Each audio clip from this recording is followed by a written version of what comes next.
right, example 3. For a hydrogen atom in the ground state, the 1s state, the location of its electron is a random variable with a radial probability density given by this expression, where capital A is the normalization constant and A sub B is the Bohr radius, so a physical constant. Determine the normalization constant A. Okay. So, it doesn't explicitly say this, but because it's a radial density function, that means we are measuring it from a central location. So this means, if we think about the, kind of old model of the atom, the electron kind of swirls around it in different ways. But really, the electron can go very far away from the center of the atom, or it can be very close. So really, we're measuring the distance from the center here. So really, what we want to do is have we want to find A so that this function P1s is a density, a probability density function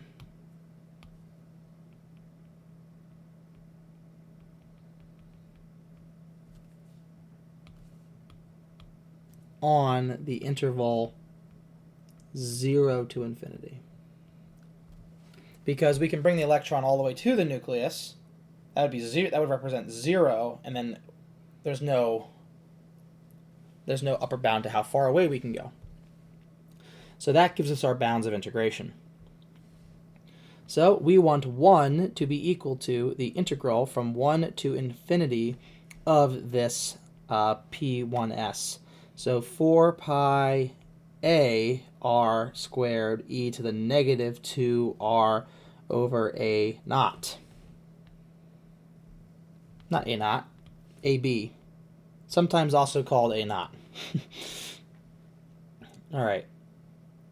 So what I'm going to do here is I'm going to kind of switch things around a little bit. I'm going to let u equal negative 2 over ABR. So I'm going to let u equal this entire exponent. Then du is negative 2 over AB dr.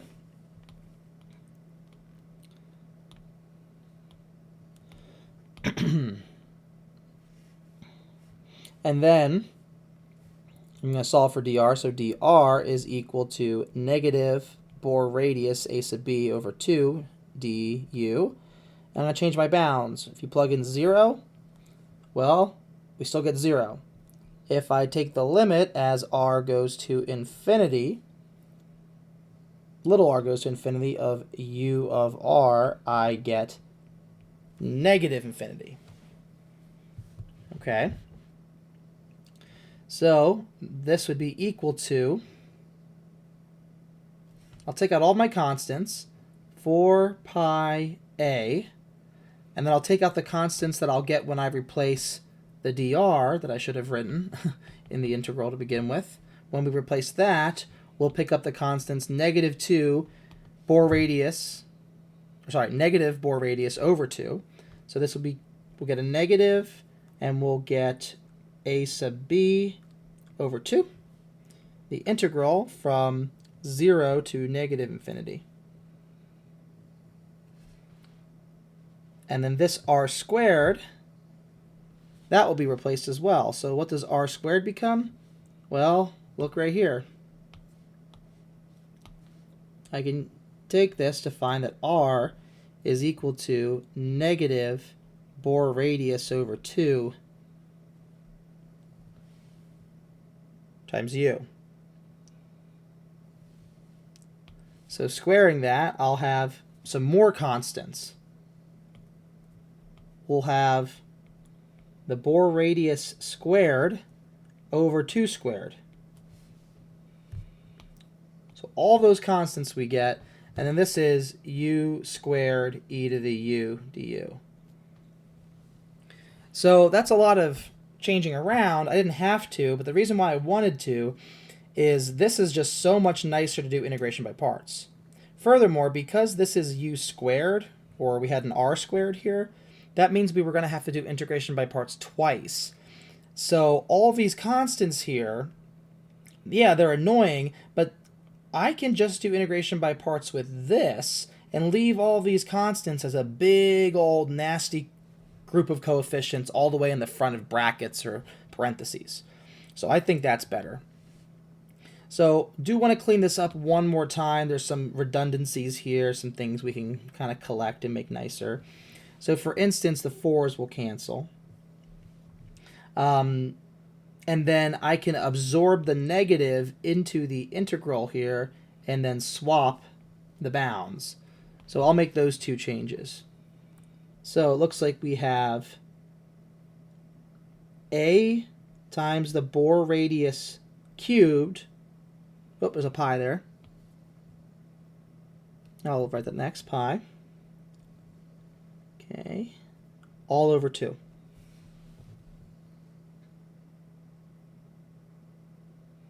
Okay. So then we have the integral from negative infinity to 0. U squared e to the u du. So 1 is equal to the limit as capital R goes to infinity of these constants, capital A, Bohr radius cubed, pi over 2, and our integral.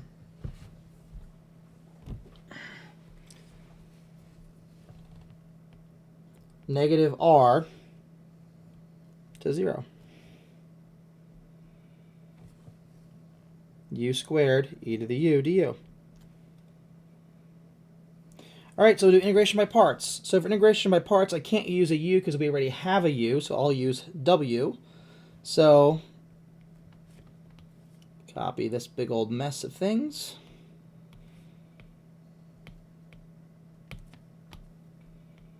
So integration by parts. I'll write my stuff up here so it's out of the way. So instead of u, we'll have w. Let w equal u squared. So dw is 2u dw. dv will be e to the u du. So v is e to the u. So integration by parts round 1, we'll have w times v. Remember, it's always these two multiplied together, minus the integral of v dw. So minus that one.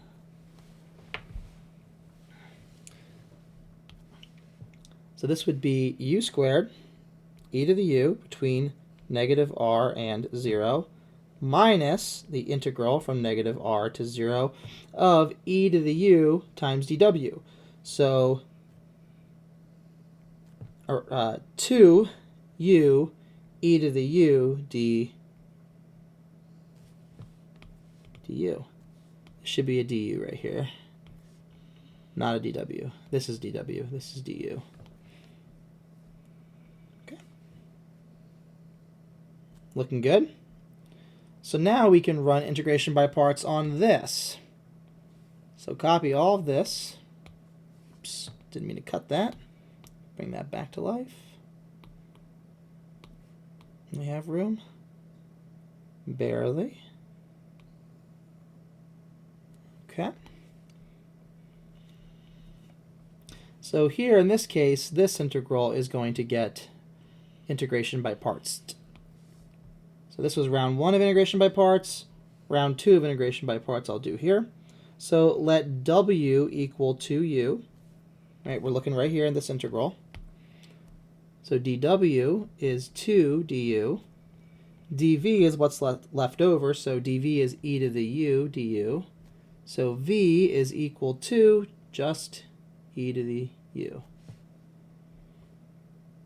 So minus, again, we're going to put a big old set of brackets here for the integration by parts. So this is w times v. So 2u e to the u minus the integral of v dw. So 2 e to the u du. And this is getting very busy. So we'll pick up where we left off. 1 is equal to this whole mess.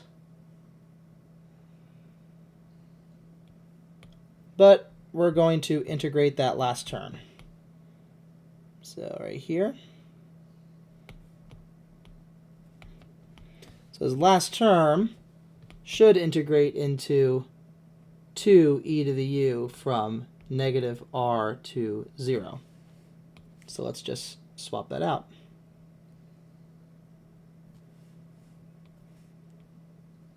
Now notice here everything is being evaluated between negative r and 0, so we don't really need to have 3 copies of this evaluation bar. It's a little silly here. We really just need the 1. So let's get rid of 2 of them, and we'll just have 1.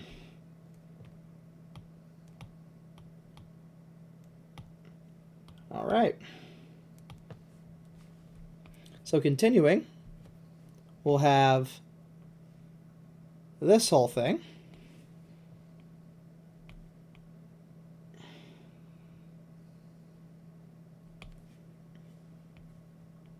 So 1 equals that limit of that constant, and then here we'll do all of our dirty work. We'll plug in.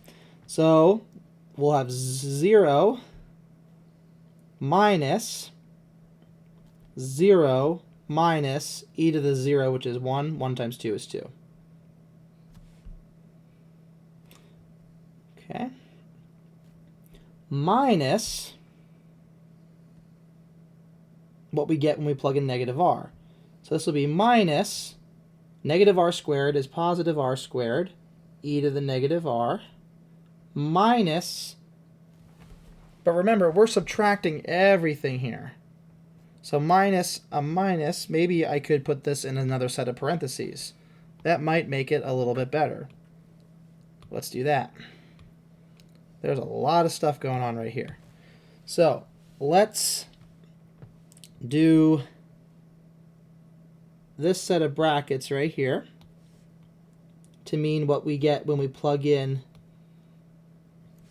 the first bound, the top bound. Okay. So that's u equals 0 is plugged in right there. And then we'll subtract everything with our bottom bound plugged in. So let's redo that. When we plug in our bottom bound, u equals negative r, what do we get?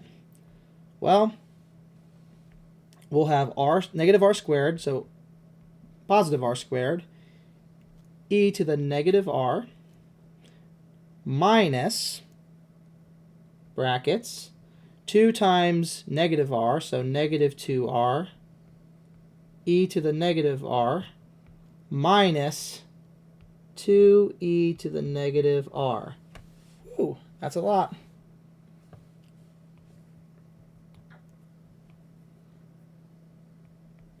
Plugging in all of this, what do we obtain? So we have our limit again. Got our constant.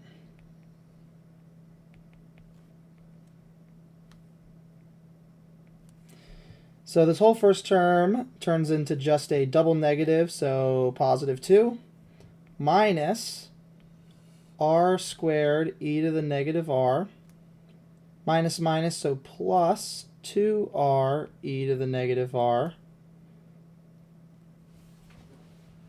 Oh, we got to be careful here. This is minus this one. This one here is actually minus, minus, minus, so 3 minuses, so this should also be a minus. This should be a minus. Now here, we've got negative 2. But how many negatives we have? We have a 1 minus, so 1, 2, 3. So 3 minuses. This should be minus 2e to the negative r.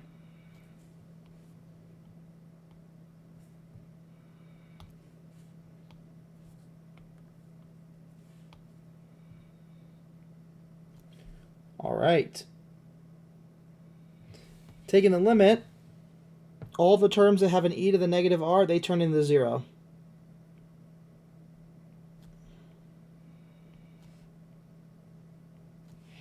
So we have 2 left over, which will cancel with the 2 here. And then we'll have the limit of a constant, which is just the constant. So 1 is equal to that constant a, capital A, times the Bohr radius cubed times pi, and that's it. So a is equal to